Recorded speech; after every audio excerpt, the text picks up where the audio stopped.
এই বিষয়টি সম্পর্কে আগে আমাদের জানা দরকার। বিদআত শব্দের অর্থ হচ্ছে নতুনত্ব, নতুন কিছু তৈরি করা। এর যদি পারিভাষিক ইসলামের দৃষ্টিতে পারিভাষিকভাবে সংজ্ঞায়িত করি, তাহলে বিদআত হচ্ছে ইসলামের মধ্যে নতুন কিছু নেকির উদ্দেশ্যে প্রবেশ করানোই হচ্ছে বিদআত। আবার বলি, ইসলামের মধ্যে নেকির উদ্দেশ্যে নতুন কিছু প্রবেশ করানোই মানে বিদআত। এই নেকির উদ্দেশ্য কথাটা যদি আমাদের সমাজের, আমাদের দেশের কিছু আলেম সমাজরা আমাদেরকে বিদআতের কথা বললে, তারা বিদআতের সংজ্ঞায়িত করে এইভাবে যে দিনের মধ্যে নতুন কিছু সৃষ্টি করাই বিদআত। আমরা এই কথা বলি না, তারা বলে। আমরা বলি দিনের মধ্যে নতুন কিছু নেকির উদ্দেশ্যে তৈরি করাই হচ্ছে বিদআত।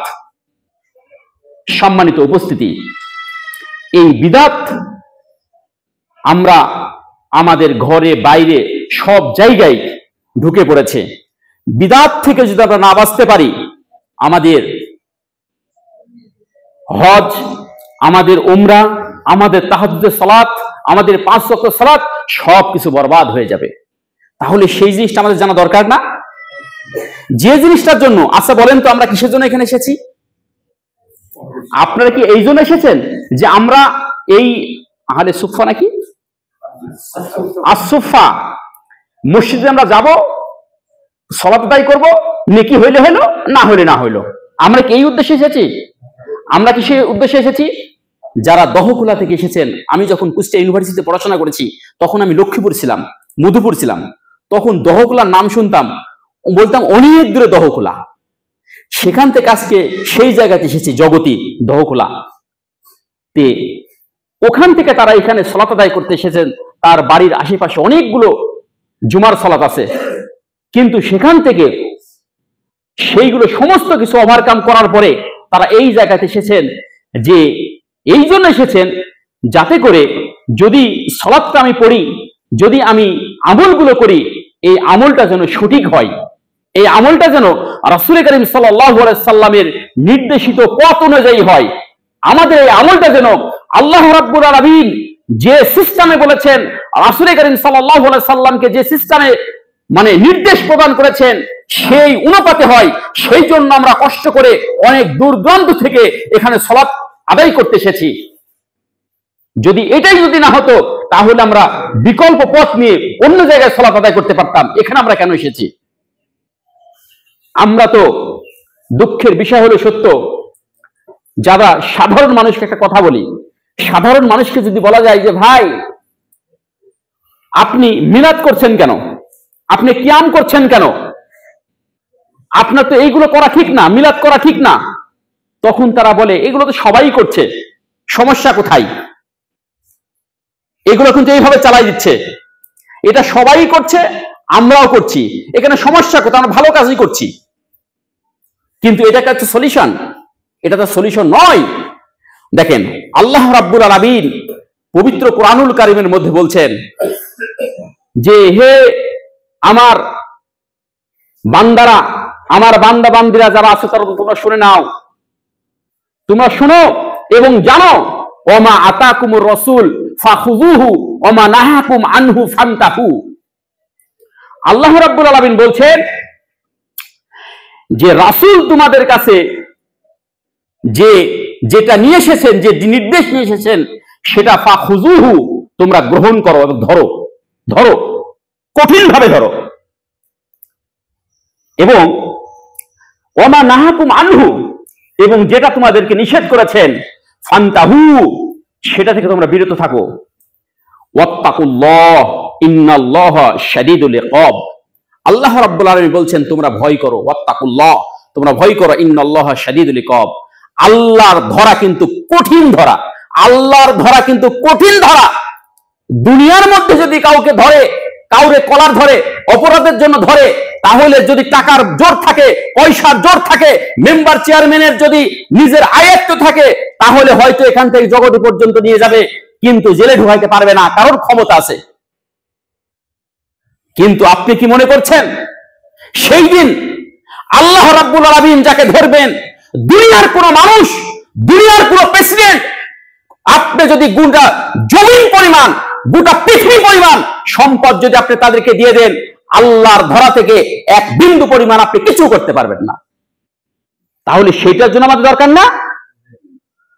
তাহলে আল্লাহ রাব্বুল আলামিন যেখানে বলছেন যে আমি যা তোমাদের নির্দেশ প্রদান করেছি সেটা তোমরা ধরো, যেটা নিষেধ করেছি সেটা থেকে তোমরা বিরত থাকো, এই দুইটা জিনিস বলার পরে আল্লাহ রাব্বুল আলামিন কেন বলেন ওয়াত্তাকুল্লাহ?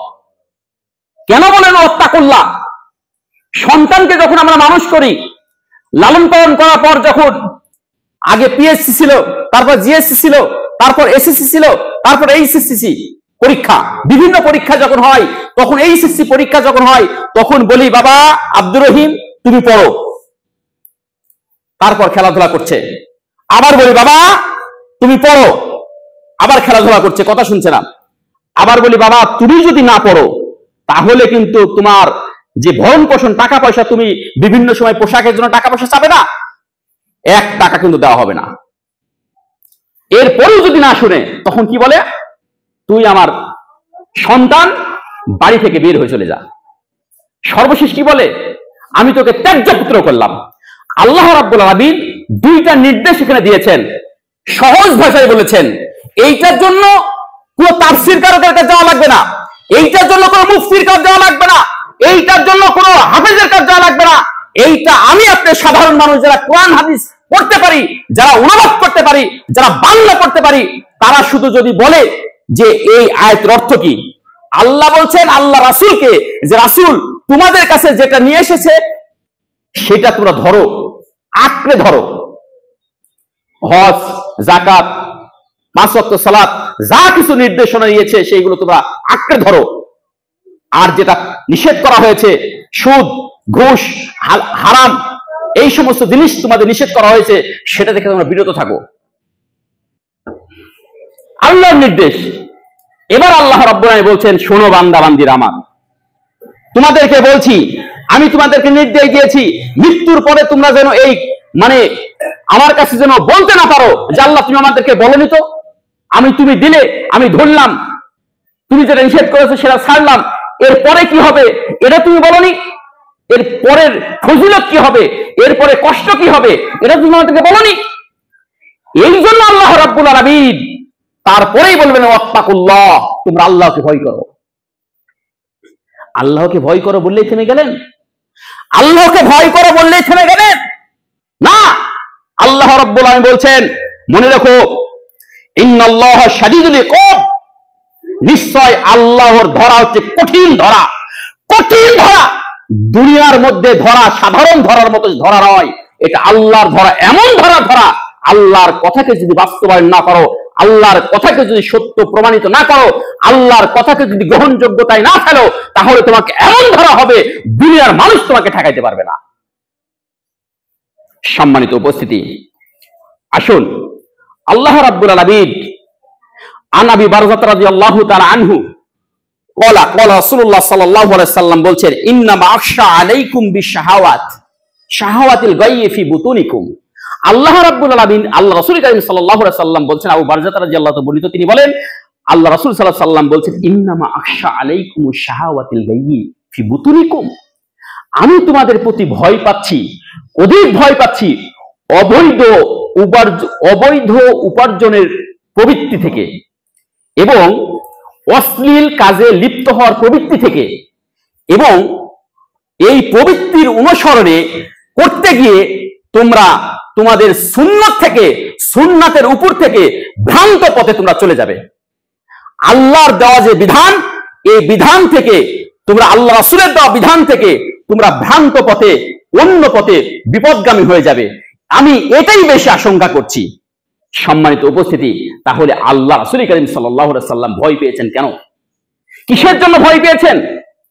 এই কারণেই ভয় পেয়েছেন যে আমি যে বিধানটা দিয়েছি, আমার উম্মতের উপর যে বিধানটা দিয়েছি, আল্লাহর দেওয়া বিধান দিয়েছি, এই বিধান থেকে তোমরা যেন বিচ্যুত না হও।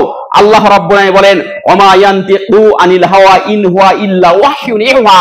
আল্লাহ রাসূল সাল্লাল্লাহু আলাইহি ওয়াসাল্লাম, আল্লাহ রাব্বুল আলামিন আল্লাহ রাসূলকে ডেকে গোটা পৃথিবীর মানুষকে, তার বান্দা বান্দীদেরকে বলছেন, ও আমার বান্দা বান্দীরা, তোমরা শুনে নাও, আল্লাহ রাসূলকে আমি প্রেরণ করেছি, মুহাম্মদকে প্রেরণ করেছি তোমাদের জাতির জন্য, আমার বান্দা বান্দীর গাইডলাইন হিসাবে, তাদের মুআল্লিম হিসাবে, শিক্ষক হিসাবে আমি আল্লাহ রাব্বুল আলামিন তাকে দুনিয়ার মধ্যে প্রেরণ করেছি।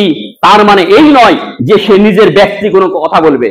ওমা ইয়ানতাহু আনিল হাওয়া ইন হুয়া ইল্লা ওয়াহয়ুন ইউহা, আল্লাহর পক্ষ থেকে যতক্ষণ পর্যন্ত কোনো অর্ডার না আসতো ততক্ষণ পর্যন্ত কোনো কথা জাতির সামনে বলতেন না। আল্লাহ রাব্বুল আলামিন বললেন, হে জাতিরা, হে আমার বান্দা বান্দীরা, তোমরা শুনে নাও, যদি মুহাম্মদ আমার নামে একটা মিথ্যা কথা রচনা করত, একটা মিথ্যা কথা বলতো, তাহলে আমি তার গ্রীবা কেটে ফেলতাম। তোমাদের দুনিয়ার মধ্যে এমন কোন মানুষ নাই যে তাকে রক্ষা করতে পারে, তাকে কারো ক্ষমতা নাই যে তাকে ঠেকাইতে পারে। আমি আল্লাহ রাব্বুল আলামিন এমন করতাম। কম কথা মনে করছেন আপনি? এত সহজভাবে আমরা ধরে নিয়েছি, ইস, কষ্ট লাগে। আল্লাহ তুমি রহমানি রহিম। আল্লাহ রাব্বুল আলামিন বলেন, ইয়া আইয়ুহাল্লাযীনা আমানু আতিউল্লাহ ওয়া আতিউর রাসূল ওয়া লা তুবতিলু আমালাকুম। সূরা মুহাম্মদ আল্লাহ রাব্বুল আলামিন পবিত্র কুরআনুল কারীমের মধ্যে ঘোষণা করছেন, হে ঈমানদারগণ, আমল যে মানুষের নষ্ট হয়, আমল যে মানুষের নষ্ট হয়, এটা আপনারা সবাই জানেন তো? সবাই জানেন যে আমল নষ্ট হয়। আল্লাহ রাব্বুল আলামিন বলছেন, বান্দারে, তোমরা এটা ভাবো না যে আমি হজ করেছি, 5 লক্ষ টাকা খরচ করে আমি সৌদি আরব গিয়ে হজ করেছি, সেখান থেকে হজ করে আমি নিষ্পাপ হয়ে গেলাম। তোমরা এটা ভাবো না 2.5 লক্ষ 2 লক্ষ টাকা খরচ করে আমি উমরা গেলাম, উমরা থেকে আসার পর আমি নিষ্পাপ হয়ে গেলাম। এটা ভেবো না বান্দারা, তোমরা এটা ভেবো না আমি রাতের অন্ধকারে সারাদিন ভ্যান চালা, রিক্সা চালিয়ে আসার পরে সারাদিন পরিশ্রম করার পরে আমি রাত্রে ঘুমানোর পরে জাগ্রত হয়ে আমি তাহাজ্জুদ সালাত আদায় করলাম, আল্লাহর কাছে ক্রন্দন করলাম, ডেকে ডেকে কাঁদলাম, আর আল্লাহ রাব্বুল আলামিন তার দোয়া কবুল করে নেবেন, এটা ভেবো না। এটা ভাবার প্রয়োজন নাই। কারণ আপনাকে বুঝতে হবে যে আপনার আমল যদি সঠিক উপায় না হয়, বৈধ উপায় না হয়, আল্লাহর দেওয়া বিধান অনুযায়ী, রাসূলের দেওয়া সুন্নাত অনুযায়ী যদি আপনার আমল যদি না হয়, তাহলে ওই আমল আল্লাহ রাব্বুল আলামিনের কাছে 1 বিন্দু পরিমাণ দাম নাই। তাহলে সেটা আমাদের দরকার নাই ভাইরা আমার, সেটা আমাদের দরকার তো।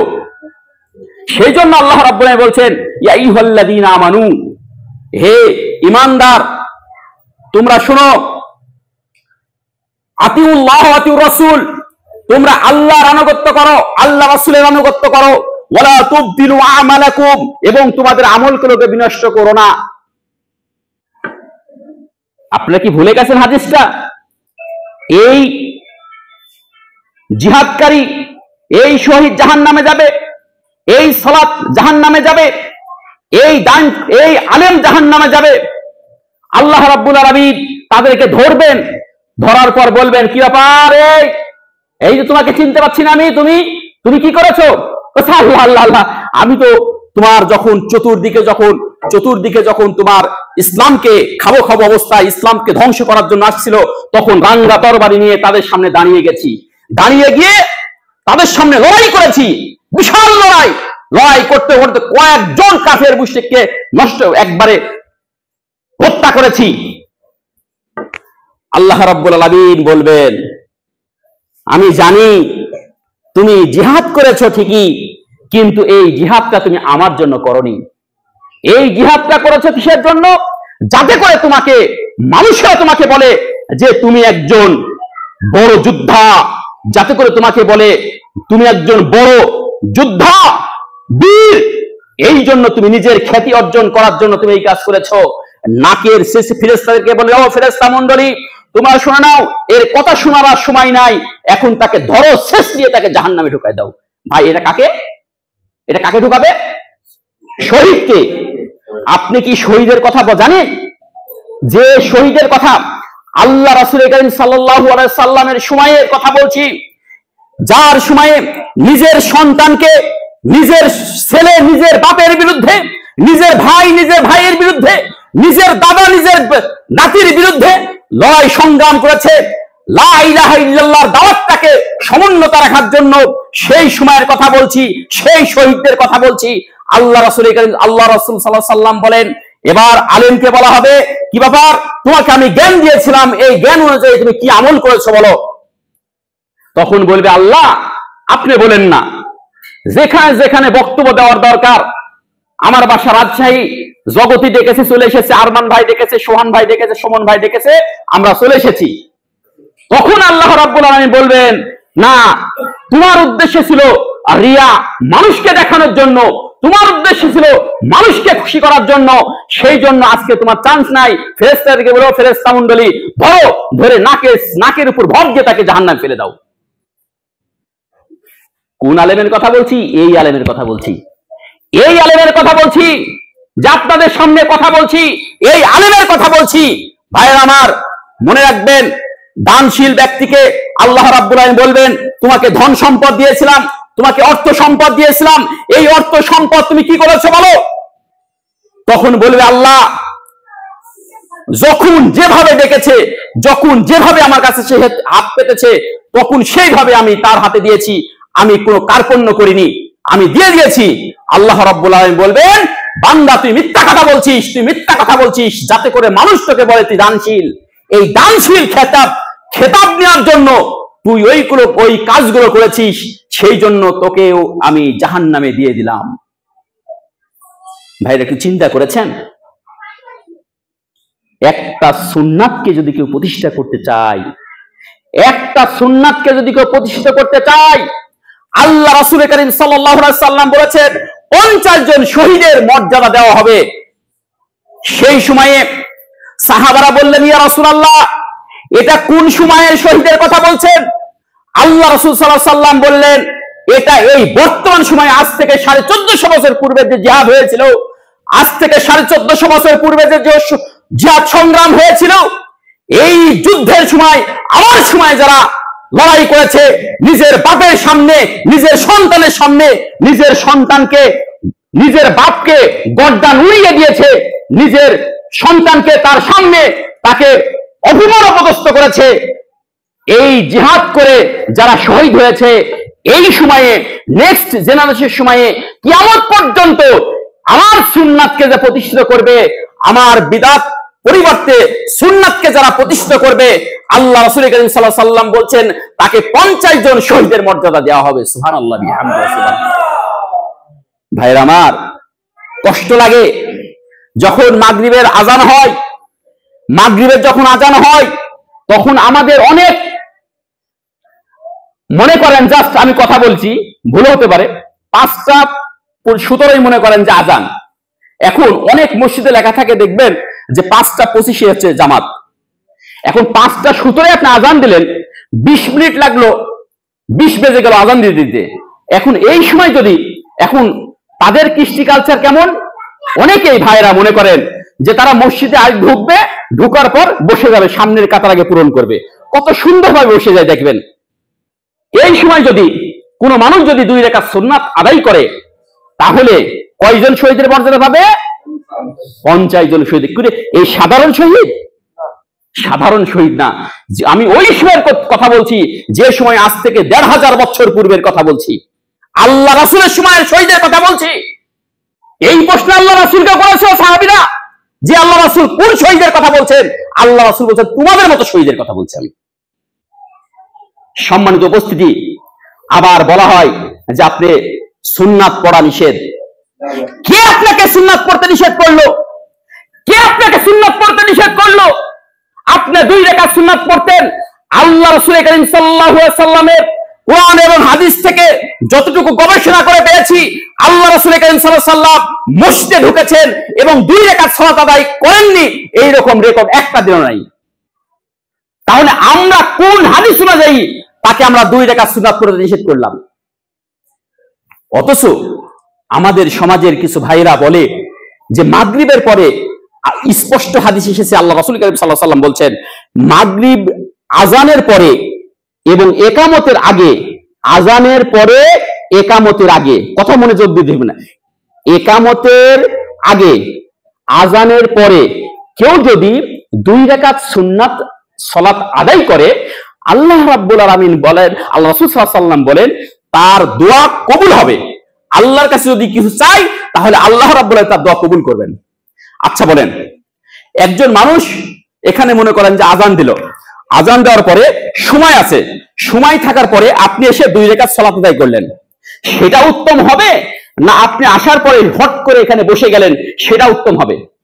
আপনি 2 রাকাত সালাত আদায় করেন, এখন বলেন যে ভাই 12টা পর্যন্ত আপনার কাজ, সকাল 7টা থেকে শুরু করে 12টা পর্যন্ত আপনি একজনের কাজে গেছেন, যাওয়ার পরে আপনাকে দিবে কয়শো টাকা? 300 টাকা।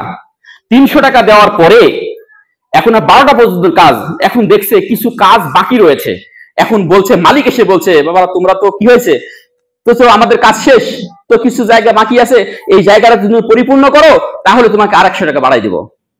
এখন তো মনে বলেন তো ওই ব্যক্তি কাজ করবে কি করবে না?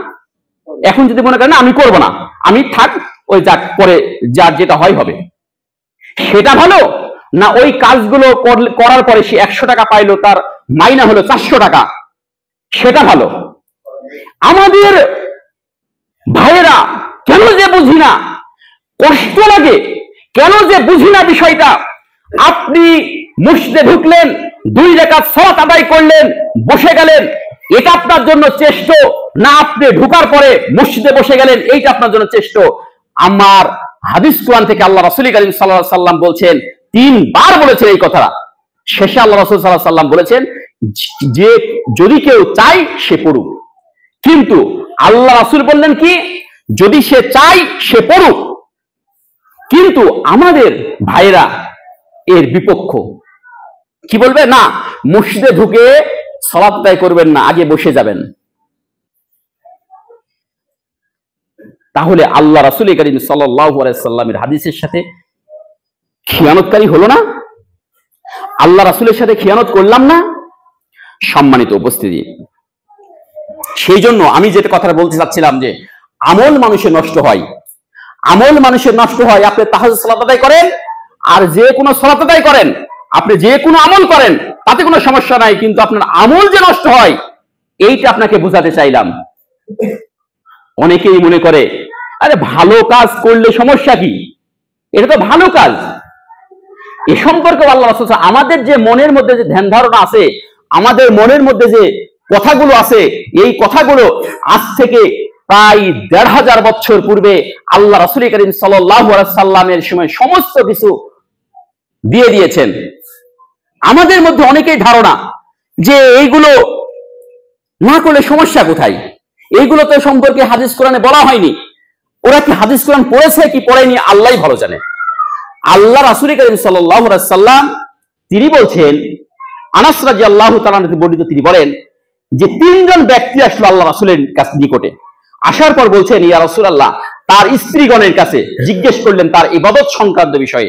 আমি আপনাদের কাছে এই জিনিসটা বোঝাতে চাচ্ছি যে ভালো কাজ করলেও যে আপনার পাপ হবে, ভালো কাজ করলেও যে আপনার গুনাহ হবে। একই কাজ করছেন, একই সালাত আদায় করছেন, একই সিয়াম রাখছেন, একই আপনি কাজ করছেন, কিন্তু এর কাজের মাধ্যমেও যে আপনার গুনাহ হবে আমি সেটা আপনাকে জানাতে চাচ্ছি। আমার কথা বুঝতে পারছেন? আমি কিন্তু আপনাদের মানে এলাকায় আমি 7 বছর ছিলাম, আমার বাসা রাজশাহী, কিন্তু আমি জানি না আমার কথা কতটুকু স্পষ্ট হচ্ছে, একটু মনোযোগ দিয়ে শুনবেন, আশা করি কিছুটা হলেও উপকার পাবেন। আল্লাহ রাসূল কারীম সাল্লাল্লাহু আলাইহি সাল্লাম কি বলছেন, আল্লাহ রাসূল কারীম সাল্লাল্লাহু আলাইহি সাল্লামের স্ত্রীগণের কাছে যখন জিজ্ঞেস করলেন যে আল্লাহ রাসূলের ইবাদত বন্দেগী কেমন ছিল।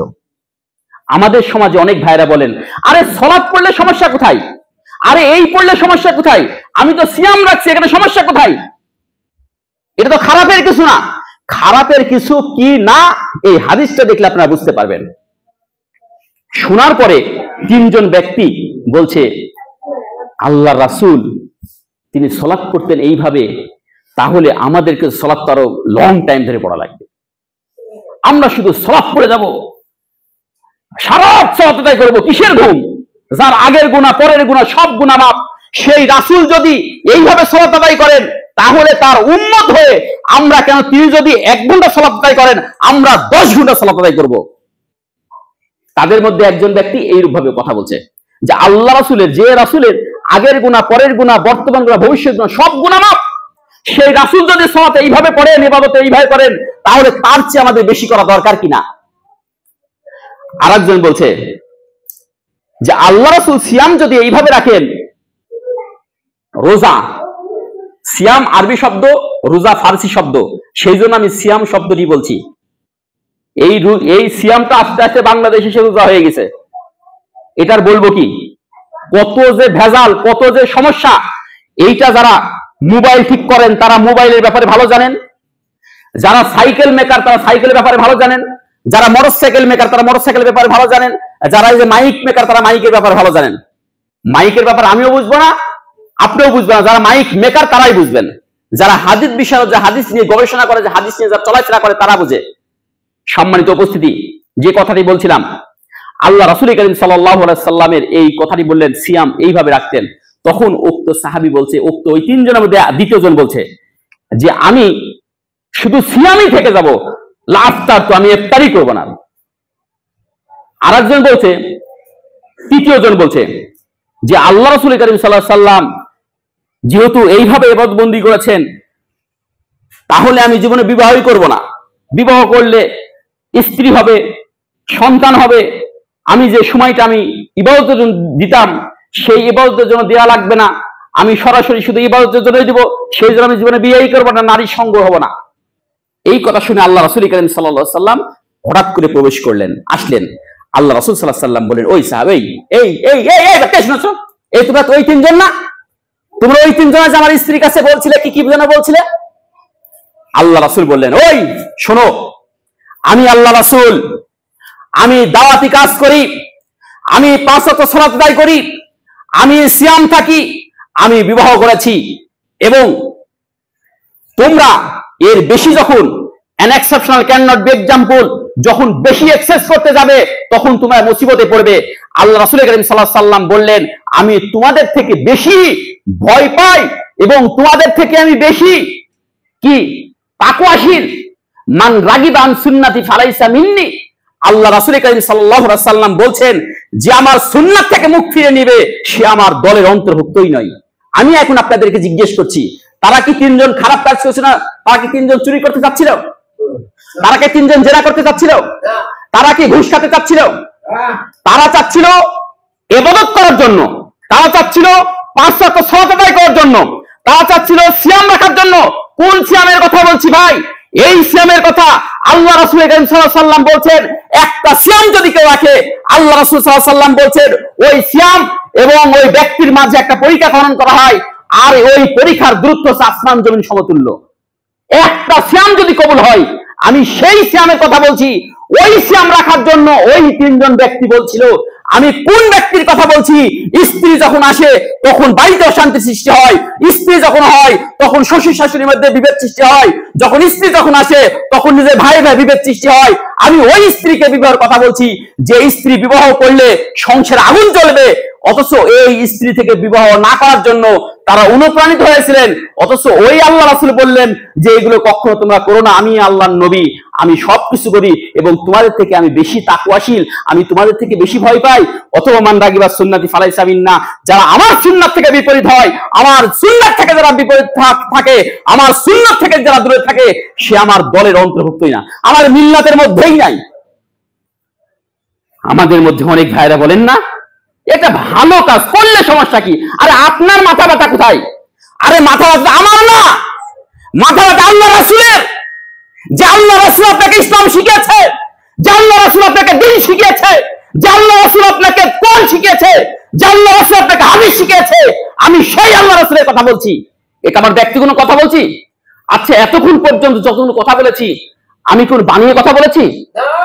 আপনারা যদি চান এই রুম থেকে এক বিন্দু বের হতে পারবো না।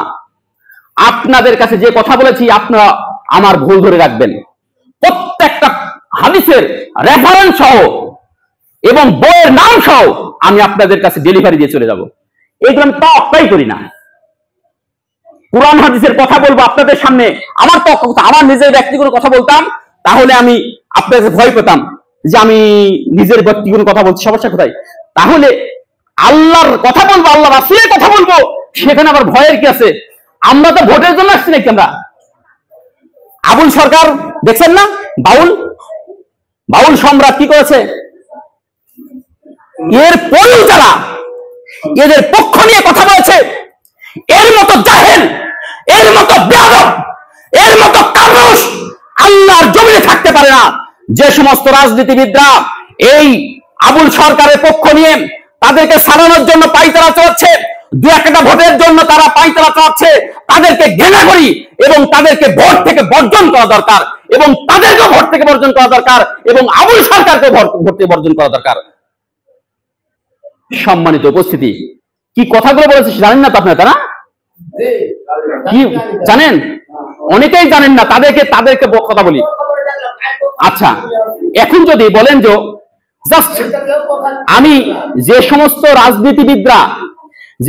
রাজনীতিবিদরা তাদের পক্ষ নিয়েছে, তাদের উদ্দেশ্যে আমি তাদেরকে বলছি, জাস্ট আমি এক্সাম্পল দিয়ে বলছি, বলে তো আমার মাকে যদি কেউ বকা দেয়, আমার বাপকে যদি কেউ বকা দেয়, তাহলে আমার গায়ে এক বিন্দু রক্ত থাকা পর্যন্ত আমার মতো হাত নাই, আমার পা নাই, এর পরেও কি আপনি বসে থাকবেন? আপনার মুখ চলবে, আপনি তো বলবেন ওই কাপুরুষ, ওই তো আমার বাপ রে, আমার জন্মদাতা পিতা, তুই আমার বাপকে কেন তুই বকা দিচ্ছিস? আমার হাত নাই, পাও নাই, তারপরেও আমি মুখ দিয়ে কথা বলবো। তুই কার কথা বলছিস? আল্লাহ রাসূলের এই আমার বাপের বিরুদ্ধে কথা বলছিস? এটা তো বাপের কথা বললাম। যদি কোনো দলের কোনো নেত্রীর বিরুদ্ধে কথা বলা হয়, তাহলে তো দেখবেন পরের দিন তার বাড়ি ঘর একবারে চুরমার শেষ।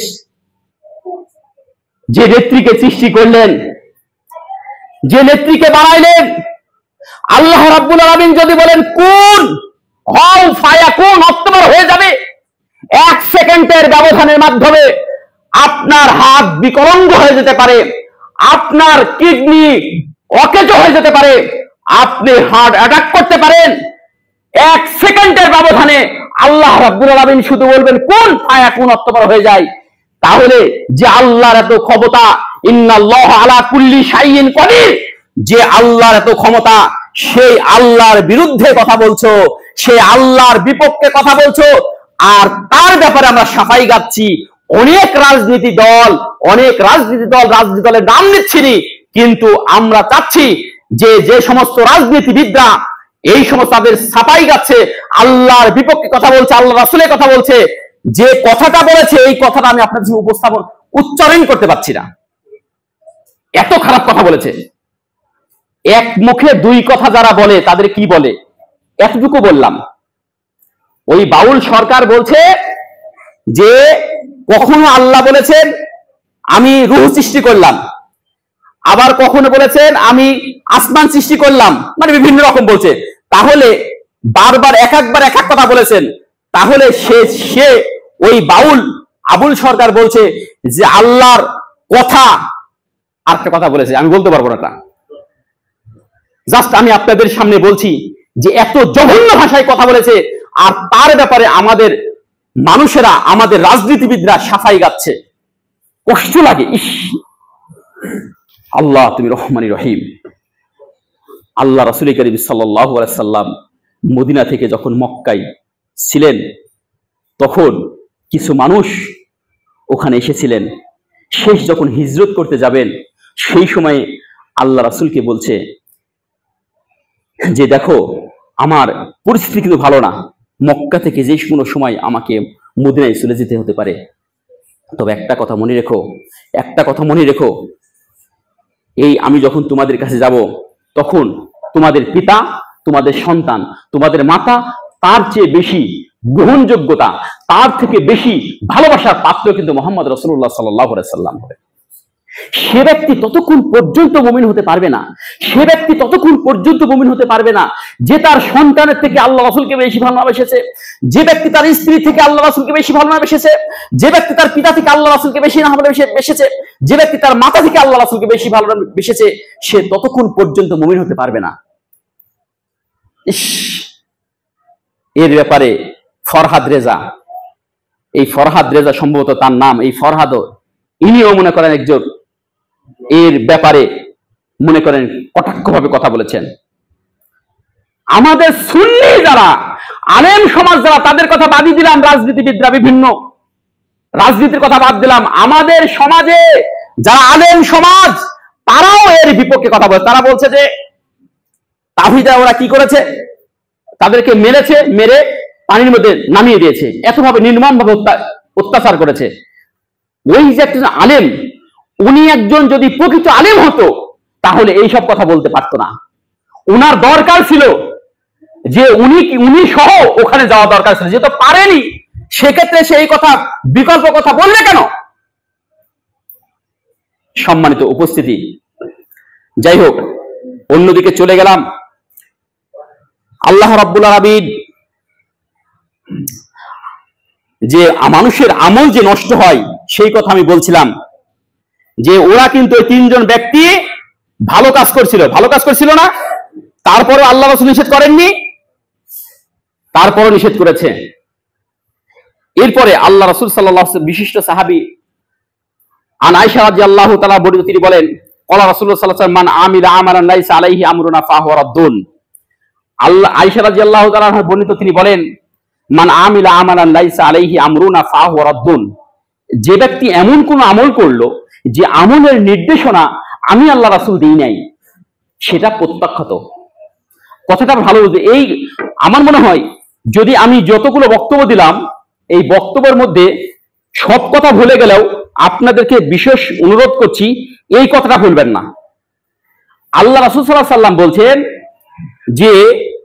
যে এমন কোন আমল করলো যে আমলটা আমার নির্দেশনা নাই, আমি আমল নির্দেশ দিই নাই, তাহলে সেই আমলটা প্রত্যাখ্যাত। হোক আপনার হুজুর করুক, হোক আপনার হাজি করুক, হোক আপনার বাপ করুক, হোক আপনার মা করুক, তাহলে সেটা গ্রহণযোগ্য হবে? কখনোই গ্রহণযোগ্য হবে না। আল্লাহ রাসূল যেটা বলেছেন সেটাই আপনাকে করতে হবে, যতটুকু করেছেন, যেভাবে বলেছেন সেভাবে করতে হবে। আরেকটা এক্সাম্পল দিই। মনে করেন এটা একটা গ্লাস, সবাই লক্ষ্য করুন প্লিজ। এইটা একটা গ্লাস, এই গ্লাসের মধ্যে আপনি পানি দিলেন, এই পানি এতদূর পর্যন্ত চলে আসলো, এরপরে যদি আপনি পানি এক ফোঁটা পানি দেন তাহলে ওই পানি কি থাকবে? পড়ে যাবে না? ইস, হুজুরেরা এই হাদিসটাও জানে না। ইস, আল্লাহ রাসূল সাল্লাল্লাহু আলাইহি ওয়াসাল্লাম আজ থেকে 1450 বছর পূর্বে বলেছেন, এই গ্লাসের এক্সাম্পল দিয়েছেন। দিনটা আমি এমন ভাবে পরিপূর্ণ করলাম, এক গ্লাস পানির মধ্যে যখন গ্লাস পরিপূর্ণ হওয়ার পর যখন 2 ফোঁটা পানি যখন এই গ্লাসে যদি না আটা যেমন সম্ভব না, ঠিক তেমনি ভাবে আল-ইয়াওমা আকমালতু লাকুম দীনাকুম ওয়া আতমামতু আলাইকুম নি'মাতি ওয়া রাদিতু লাকুম আল-ইসলাম দীনান, আজ থেকে দিন আমি পরিপূর্ণ করে দিলাম। যদি আল্লাহর বিধান সত্য হয়ে থাকে, আল্লাহ রাসূলের দেওয়া সুন্নাত যদি সত্য হয়ে থাকে, ভাইরা আমার, তাহলে আপনি কিভাবে বলছেন মিলাদ কিয়াম জায়েজ আছে? কিভাবে বলছেন মসজিদে ঢোকার পর আপনি 2 রাকাত সুন্নাত পড়তে পারবেন না, অথচ আল্লাহ রাসূল বলেছেন? তাহলে বুঝতে হবে আল্লাহ রাসূল সাল্লাল্লাহু আলাইহি ওয়াসাল্লাম হাদিস কোরআন তো জানতেন না, নাউযুবিল্লাহি মিন যালিক। দ্বীনের মধ্যে যখন আল্লাহর দেওয়া বিধান ছাড়া, আল্লাহ রাসূলের দেওয়া বিধান ছাড়া যখন আপনি নতুন কিছু সংযোজন করবেন, তখন এর ব্যাপারে আপনার মন্তব্য কি হবে একটু প্লিজ বলেন তো দেখি। মানে যেটা আমি তৈরি করেছি, মনে করেন যে আল্লাহ রাসূল দিনটা বানায় দিয়েছেন, কে দিয়েছেন? আল্লাহর নির্দেশ অনুপাতে জাতির সামনে তার উম্মতের জন্য দিয়ে দিয়েছেন। এখন যদি দিনটা অলরেডি চলে আসছে, কিয়ামত পর্যন্ত চলবে, এর কোনো বাধা বিপত্তি নাই। এখন মনে করেন যে আল্লাহ রাসূল যেটা বলেনি সেটা আমরা যদি করি, তাহলে আল্লাহ রাসূলের চেয়ে আমার জ্ঞান বেশি, এটা কথা বলা যুক্ত কিনা? যুক্তি না? তাহলে আমাকে বুঝতে হবে যে আল্লাহ রাসূল দিন সম্পর্কে জানতেন না। তার মানে জানতেন না বলেই তো আমি দিনের মধ্যে নতুন কিছু ঢুকাইছি। কারণ আল্লাহ রাসূল তো কোনোদিন বলেননি যে মসজিদে এসে 2 রাকাত সুন্নাত না পড়ে তুমি বসবে, এই কথা আল্লাহ রাসূল বলেনি। আল্লাহ রাসূল তো বলেনি যে মিলাদ না পড়লেই হবে, কিয়াম না করলেই হবে। আল্লাহ রাসূল কোন সাহাবী, কোন তাবে, কোন আদমাইন কেউ বলেনি। তাহলে এটা আপনি বলছেন কিভাবে? কার নির্দেশে বলছেন? অথচ আল্লাহ রাব্বুল আলামিন পবিত্র কোরআনুল কারীমের মধ্যে বলছেন, কুল ইন কুনতুম তুহিব্বুনাল্লাহ ফাত্তাবিউনি ইউহিব্বুকুমুল্লাহ ইয়াগফির লাকুম যুনুবাকুম আল্লাহু গফুরুর রহিম। আল্লাহ রাব্বুল আলামিন বলছেন, হে কুল ইন কুনতুম তুহিব্বুনাল্লাহ, যদি তোমরা আল্লাহকে ভালোবাসতে চাও, যদি তোমরা আল্লাহকে ভালোবাসতে চাও, তাহলে আমাকে ভালোবাসো, আমার আনুগত্য করো, আমার আনুগত্য করো। যদি আমার আনুগত্য করো তাহলে আল্লাহ তোমাদেরকে ভালোবাসবেন।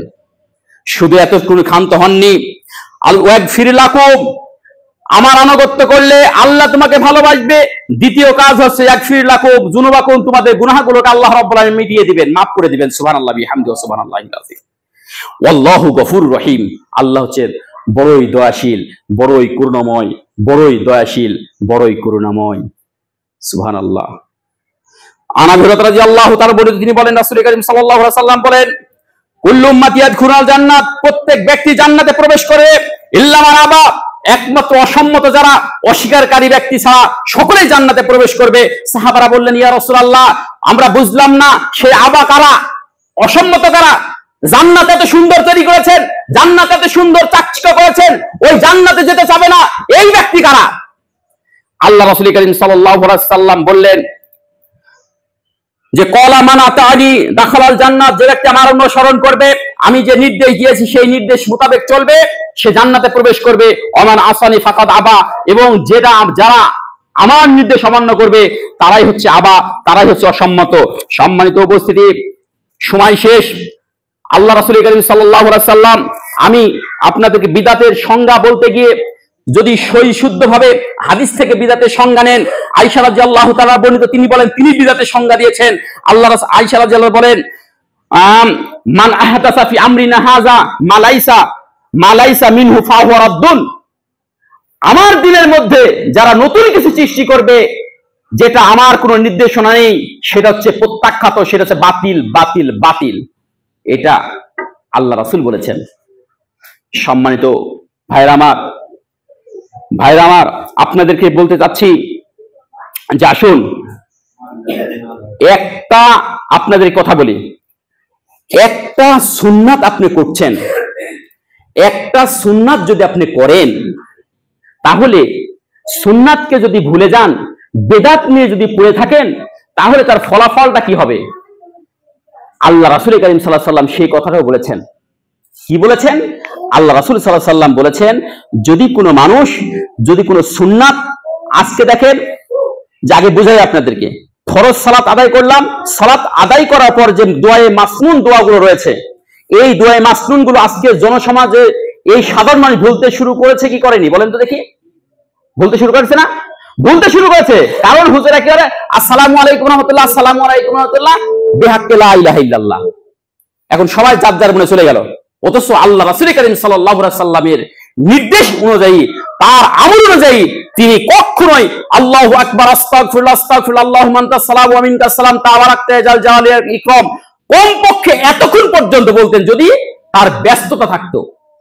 তারপরে আপনার এই যে তাসবিহ আছে, তারপর আপনার এই আয়াতুল কুরসি আছে, তারপর বিভিন্ন দোয়া কালাম আছে, এইগুলো আজকে হুজুরেরা, আজকে আমরা এইগুলো ভুলাইতে শুরু করেছি আমরা নিজেরা। আসসালামু আলাইকুম, আসসালামু আলাইকুম রব্বানা তাগফির বিহাক্কি লা ইলাহা ইল্লাল্লাহ, মুক্তাদিও বোঝে না, ইমাম সাহেব বোঝে না কি বললাম, অথচ তাদেরকে প্রকৃত সুন্নাত থেকে তাদেরকে দূরে সরাই দিলাম। আল্লাহ রাসূল কারীম সাল্লাল্লাহু আলাইহি ওয়াসাল্লাম বলছেন, আজকে সুন্নাত যাই না, দোয়ায়ে মাসনুন চলে গেছে না, অনেকে বলতে শুরু করেছে না। এখন মানুষেরা, সাধারণ মানুষেরা মনে করে যে সালাত সালাম ফিরার পরে দোয়া না করে কি না ভুল করলাম, অথচ এই দোয়াটা সালাতের কোনো অংশই না। কিন্তু আজকে আমরা আলেম সমাজেরা এই দোয়াটাকে এমন ভাবে ধরেছি যে মনে হয় যে দোয়া যদি না করি তাহলে আমার সালাত শুদ্ধ হলো না। আল্লাহ রাসূল কারীম সাল্লাল্লাহু আলাইহি ওয়াসাল্লাম এই কথাই বলছেন, যদি আল্লাহ রাসূলের সুন্নাত আছে, এমন তো অবস্থায় যদি আল্লাহ রাসূলের দেওয়া পদ্ধতি ছাড়া যদি নতুন কিছু সৃষ্টি করি, বিদআত, একটা যদি বিদআত যদি আমি স্থাপন করি, তাহলে তার পরিবর্তে আল্লাহ রাব্বুল আলামিন একটা সুন্নাত উঠিয়ে নেন। কথা মনোযোগ দিয়ে শুনবেন। একটা বিদআত আপনি নতুন চালু করলেন, মিলাদ চালু করলেন, সালাতের পরে যে আপনি বিভিন্ন দোয়া মাসনুন বাদ দিয়ে আপনি অন্য কিছু করছেন, এইগুলো চালু করলেন, তার মানে আপনি বিদআত চালু করলেন। আর বিদআতটা যখন চালু করলেন তখন সুন্নাত হারিয়ে গেল, আর এই সুন্নাত কিয়ামত পর্যন্ত আর ফিরে আসবে না। এটা আমার কথা না, আল্লাহ রাসূল সাল্লাল্লাহু আলাইহি ওয়াসাল্লাম বলেছেন। সম্মানিত উপস্থিতি, একটু মনে রাখবেন, সময় মনে হয় শেষ, এই বিষয়টি মনে রাখবেন। আল্লাহ রাব্বুল আলামিন আমাদের সবাইকে যেন এই কথাগুলো জানার, বুঝার, আমল করা তৌফিক দান করেন। সর্বশেষ আমি আপনাদেরকে জানাচ্ছি যে বিদআতের যে ভয়াবহতা, হাউজে কাউসারের পানি দিতে শুরু করবে, এইভাবে দিবে। এবার আল্লাহ রাসূল সাল্লাল্লাহু আলাইহি ওয়াসাল্লাম হাউজে কাউসার নিয়ে দেখেন দেখেন দেখেন দিবে কি আব্দুর রহিম আসছে, আব্দুল করিম, সবাই আসছে। আসার পরে আল্লাহ রাসূল হঠাৎ করে পর্দাটা নামায় দিবে, ফেরেশতা নামায় দিবে। আল্লাহ রাসূল, এই ফেরেশতা, এই কি ব্যাপার, তুমি নামাচ্ছ? যে আব্দুর রহিম দেখছি উনি একসঙ্গে সালাত আদায় করেছে, একসঙ্গে ছিলাম, ওকে যাবো, তুমি নামাচ্ছ কেন? দাও তুমি হাউজে কাউসার পানি দাও। আল্লাহ রাসূলকে বলবেন, ইয়া রাসূলুল্লাহ, আপনার সময় সালাত আদায় করেছে, আপনার সময় সব কাজ করেছে, কিন্তু মৃত্যুর পরে সে এমন কিছু জিনিস আবিষ্কার করেছে, এমন কিছু মিলাদ তৈরি করেছে, এমন কিছু কিয়াম তৈরি করেছে, যেটা আপনার জীবনের জীবদ্দশায় আপনি কোনোদিন কেউ করেওনি, আপনার সাহাবীরাও করেনি, কোন চার খলিফাও করেনি, কেউ করেনি, অথচ ইসলামের নামে নতুন করে তারা চালিয়ে দিয়েছে। সেই জন্য আমি হাউজে কাউসার পানি দেওয়া বন্ধ করে দিলাম। আর কি চান আপনি বলেন দেখি? আপনি হাউজে কাউসার পানি চান না ভাইয়ের আমার? আমল করেন কম। আমল আপনাকে বেশি করতে বলা হচ্ছে না, আমল আপনাকে বেশি করতে বলা হচ্ছে না। আরে ভাই, এক কুল পড়লে যদি বিসমিল্লাহির রহমানির রহিম, কুল হুয়াল্লাহু আহাদ আল্লাহুস সামাদ লাম ইয়ালিদ ওয়া লাম ইউলাদ ওয়া লাম ইয়াকুল লাহু কুফুয়ান আহাদ, আপনি রাস্তায় ঘাটে মাঠে ঘাটে যেখানে বসে আছেন পড়েন, সমস্যা কি? একবার পড়লেন আপনি 10 পারা কোরআন পড়লে যে নেকি হয় সেই সমপরিমাণ নেকি পড়লেন। দুইবার পড়লেন আপনি 30-20 পারা পড়লে যে নেকি হয় সেই সমপরিমাণ নেকি পেলেন। আপনি 3বার পড়লেন, আপনি 30 পারা পড়লে যে নেকি হয় সেই নেকি পেলেন। তাহলে আপনি কেন 5000 বার লা ইলাহা ইল্লাল্লাহ লা ইলাহা ইল্লাল্লাহ ওই আপনার ওই যে তেঁতুলের বিচি গুনতেই হবে? কে আপনাকে বলছে এটা? আল্লাহ রাসূল বলছে কোথাও যে তুমি তেঁতুলের বিচি গুলো 5000 বার? একবার পড়লে যদি 10 পারা হয়, দুইবার পড়লে যদি 20 পারা হয়, 3বার পড়লে যদি 30 পারা হয়, তাহলে একটা হরফ পড়লে 10টা নাকি? একটা হরফ করা যায় নাকি? যদি আলিফ উচ্চারণ করে, আলিফ বানান তো 3টা অক্ষর লাগে, আলিফ লাম ফা। আল্লাহ রাসূল সাল্লাল্লাহু আলাইহি ওয়াসাল্লাম আলিফ লাম ফা যদি 3 অক্ষর লেগেছে, সেই জন্য 3 × 10 = 30 নাকি। আলিফ লাম মিম উচ্চারণ করলে 3 × 30 = 90 নাকি দেওয়া হবে। পৃথিবীর মধ্যে মীর মুশাররফ বিশ্বাস সিন্ধু রচনা করেনি, 500 পৃষ্ঠার বই লিখেছে। মীর মুশাররফ কোনদিন বলতে পারবে যে 500 পৃষ্ঠার বই লিখে উনি একটা নাকি কাউকে দিতে পারবে? আপনাদের এলাকার কথা বলছি। আল্লাহ রাসূল, আল্লাহ রাব্বুল আলামিন বলছেন যে এমন একটি কোরআন আমি দিলাম তোমাদের মাঝে, এমন একটি বই দিলাম যে বইটা একটা হরফ পড়লে 10টা নেকি। ইখলাস পড়লেন আপনি কেন ভাই আপনি তেঁতুলের বিচি গুনতে যাবেন? আপনি কেন এই রাস্তা দিয়ে হাঁটবেন আর এই গুনবেন? যদি রিয়া আসে, এর মধ্যে যদি আসে আখাফু আলাইকুম আশ-শিরকুল আসগার, আমি তোমাদের মধ্যে ভয় পাই সবচেয়ে শিরকে আসগার সম্পর্কে। সাহাবারা বললেন, ইয়া রাসূলুল্লাহ, আপনি শিরকে আসগার তো বুঝলাম না, সবকিছু বুঝলাম কিন্তু শিরকে আসগার বুঝলাম না। আল্লাহ রাসূল সাল্লাল্লাহু আলাইহি ওয়াসাল্লাম, ওয়াহিয়া রিয়া, সেটা হচ্ছে লোক দেখানো কর্মকাণ্ড। আপনি তাসবিহ গুনতে রাস্তা দিয়ে হাঁটছেন, আপনি কি এমনি সুবহানাল্লাহ আলহামদুলিল্লাহ আমি একজন গুনছে, আমি বলছি আপনার হুজুরকে জিজ্ঞেস করেন তো যে তাসবিহ যদি গুনতে 101-এর পরিবর্তে 110 হয়ে যায়, তাহলে গুনাহ আছে নাকি? এই জিজ্ঞেস করেন তো। যদি গুনাহ থাকে তাহলে আপনি তাসবিহ গুনবেন, যদি গুনাহ না থাকে তাহলে ভুললে সমস্যা কোথায়? একবার সুবহানাল্লাহ বললে আসমান জমিনে ফাঁকা জায়গাগুলো পরিপূর্ণ হয়ে যায়। তাহলে কেন আপনি এত রিস্ক নেওয়ার দরকারটা কি? আল্লাহ রাব্বুল আলামিন আমাদের সবাইকে তৌফিক দান করুন, সঠিক বিষয়টা বোঝা তৌফিক দান করুন। সম্পর্কে বিদআতটা সম্পর্কে আপনারা সচেতন থাকবেন। আল্লাহ রাব্বুল আলামিন যেন আপনার বিদআত থেকে বেঁচে থাকা তৌফিক দান করেন। আমল করেন কম, কিন্তু সেটা বিদআত এবং শিরক মুক্ত থাকার চেষ্টা করেন। আপনি 100 রাকাত সালাত আদায় করলেন কিন্তু সেটার মধ্যে বিদআতের মধ্যে ঢুকে আছেন, তাহলে এই সালাতের কোনো মূল্য নাই। আপনি 2 রাকাত সালাত আদায় করেছেন কিন্তু এটা আপনার বিদআত শিরক মুক্ত, সেটাই আপনার জন্য খালেস, সেটার জন্য আপনি অ্যাকুরেট। এই জিনিসটা মনে রাখবেন। আল্লাহ রাব্বুল আলামিন আমাদের সঠিক দিনটা বোঝার তৌফিক দান করো। আল্লাহ, তুমি আমাদের পিতামাতা ভাই বোন সহ তামাম বিশ্বের মুসলমান যারা কবরের মধ্যে সাইজে রয়েছে সকল কবর আজ মাফ করে দাও। আল্লাহ, এই সমাজের যারা আশেপাশে এই ভাইরা যারা এসেছে, আল্লাহ সকল পরিবারকে তুমি ইসলামী পরিবার বানিয়ে দাও। আল্লাহ